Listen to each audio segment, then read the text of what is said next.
Hello to all of our news-loving fans. We're just 30 seconds from the start of another fun, fresh episode of KidNuz. But first, we want to share a few words from one of our awesome sponsors. Parents, back to school means back to making school lunches. Take the guesswork out of it with a brand new, healthier twist on an old favorite. Chubby Snacks are deliciously nutritious, cloud-shaped PB&J sandwiches naturally sweetened with dates and protein powered by chia seeds. Say goodbye to unnecessary sugar and hello to a nutrition-packed snack that might just make the daily lunch packing process a pleasure. Visit the Chubby Snacks website to find a store near you. Good morning and welcome to KidNuz. I'm Kim. Today is Friday, September 8th, 2023. And we begin with a big question bouncing around the U.S. Open. Are tennis balls a disaster for the planet? Nearly 100,000 will be used in this tournament alone, mostly because of rules dictating how and when new ones must be put into play. The design of tennis balls doesn't help. Felt glued over rubber cores is not an easy combo to recycle, which means 125 million end up in landfills every year and won't decompose, environmentalists estimate, for some 400 years. Many organizations are rallying for a greener game, with solutions ranging from depressurizing flat balls so they can be reused, to grinding and repurposing the ball's rubber, to changing tournament rules so they can stay in play for longer periods.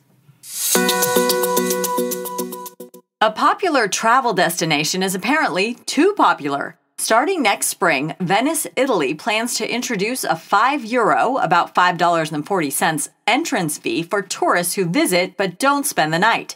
According to the city's mayor, who announced the plan on X, formerly Twitter, the fee is part of a 30-day experiment, targeting peak periods like holidays and carnival to discourage day trippers. Exceptions will be made for locals, commuters, property taxpayers, sporting event participants, and kids 14 and under, but everyone will still need to register before arriving.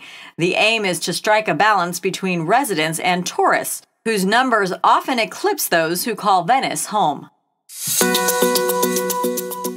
Simone Biles has broken her silence about the 2024 Paris Games. After being reluctant to talk about it, the greatest gymnast of all time told NBC's Today Show that she dreams about taking another run at Olympic gold and aims to be there. She also explained how she triumphed over the twisties, that mental block that kept her from some events in Tokyo. She credits her own persistence as well as the trust she put in her coach, her teammates, and herself. She also said instead of being go, go, go all the time, she's now more intentional with her time, prioritizes her physical and mental health, and makes sure everything is aligned so she can be her best as an athlete, as a wife, daughter, and friend. It's not unusual to go to the same school as your sibling, but at Carthage College in Kenosha, Wisconsin, 3 generations of a family are embarking on a unique educational journey together. Samantha Malzewski, a sophomore nursing student, told Good Morning America that her mother and grandmother would be joining her and her younger sister on campus this fall. Her mom, Amy, has worked at the college for 22 years and decided to seize the opportunity to pursue her dream of a graduate degree in business and design.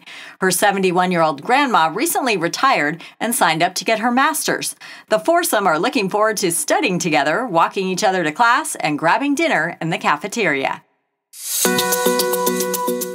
The GOAT's got another new game plan. Football great Tom Brady is taking an unexpected career turn and joining forces with Delta Airlines. The 7-time Super Bowl champion signed a deal to serve as a strategic advisor to the airline. Aside from being a celebrity spokesperson, CNN says he'll use his on-field leadership skills to help develop teamwork tools for Delta's 90,000 employees. Number 12 hasn't completely stepped away from football, though. On his Let's Go podcast this week, Brady confirmed he'll be in the broadcast booth for Fox Sports next year. It's business in the front and a massive party in the back. Tammy Manis of Knoxville, Tennessee, started growing out her hair in 1990. 33 years later, she holds the Guinness World Record for the longest competitive mullet among females. A mullet, for those who don't know, is a hairstyle that's short on the top and sides and long in the back. Tammy's winning dew measures a massive 68 inches when stretched out, which is 4 inches longer than she is tall.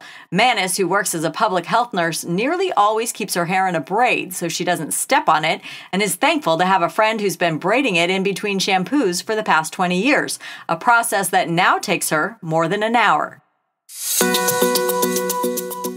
Still ahead, the baby giraffe born without spots we told you about a few weeks ago now has a name. But first, the KidNuz quiz. How many tennis balls end up in landfills every year?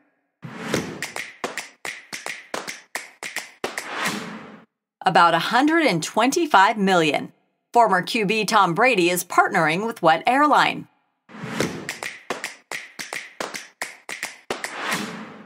Delta. How many generations from one family are attending Carthage College this fall?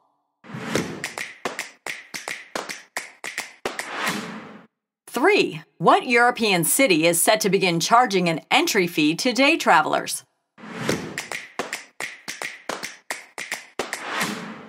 Venice, Italy. And in today's KidNuz kicker, that super rare spotless giraffe born at a zoo in Tennessee now has a very fitting name.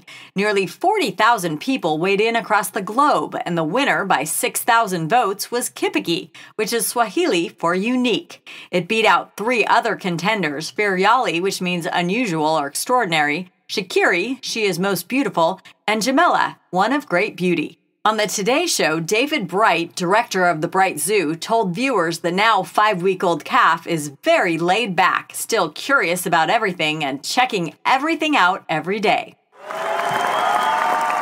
Before we go, shout-outs to our KidNuz classrooms, Miss Hanford and her Timberwolves at White Pine Elementary in Boise, Idaho. To California for Mrs. Patel and her Rascals at Roland Elementary in Roland Heights, and Mrs. McDowell and her Roadrunners at Mint Canyon Community School in Canyon Country. Thanks for listening. Check your emails for our first weekly word search of the school year and our website for our Week in Review quiz. A reminder that KidNuz is free on all platforms, but if you prefer an ad-free experience, you can subscribe on Apple Plus or wherever you get your podcasts. Have a great weekend, and we'll see you back here for more KidNuz on Monday morning.